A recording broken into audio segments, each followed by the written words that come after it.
સરહદ ડેરી દ્વારા આજરોજ અંતિમ ભાવ ચૂકવણીના ભાગરૂપે પ્રથમ રાઉન્ડનું ચૂકવણું શરૂ કરવામાં આવ્યું। સરહદ ડેરી સંયોજિત દૂધ મંડળીના પશુપાલકોને ડાયરેક્ટ બેનિફિટ ટ્રાન્સફર મારફત અંતિમ ભાવનું ચૂકવણું કરવામાં આવ્યું। આ બાબતે સરહદ ડેરીના ચેરમેન શ્રી વલમજીભાઈ હુંબલે જણાવ્યું હતું કે આજે સરહદ ડેરીએ ઐતિહાસિક 3.50 કરોડ રૂપિયાની અંતિમ ભાવ ચૂકવણીનો પ્રથમ રાઉન્ડ શરૂ કર્યો છે।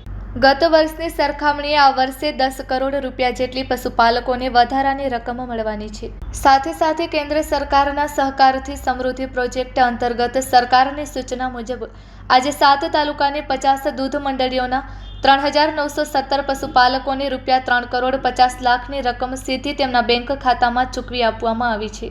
વધુમાં તેઓએ જણાવેલ કે જે વર્ષ 2025-2026 દરમિયાન કુલ 952 દૂધ મંડળીઓને દૂધ ભરાવેલ છે, જેની અંતિમ ભાવની રકમ 50 કરોડ જેટલી થાય છે।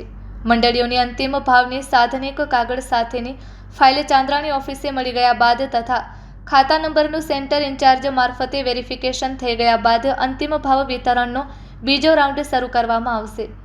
ઉલ્લેખનીય છે કે ગત વર્ષે 40 કરોડ જેટલું અંતિમ ભાવ ચૂકવવામાં આવેલ હતું, જેની સરખામણીએ ચાલુ વર્ષે પશુપાલકોને 50 કરોડ જેટલી અંતિમ ભાવની રકમ ચૂકવવામાં આવશે, જેથી 10 કરોડ રૂપિયાની વધારાની રકમ મળતી થતાં ભર ઉનાળામાં પણ પશુપાલકોમાં દિવાળી જેવો ઉત્સાહ અને હર્ષનું વાતાવરણ છવાયેલું છે।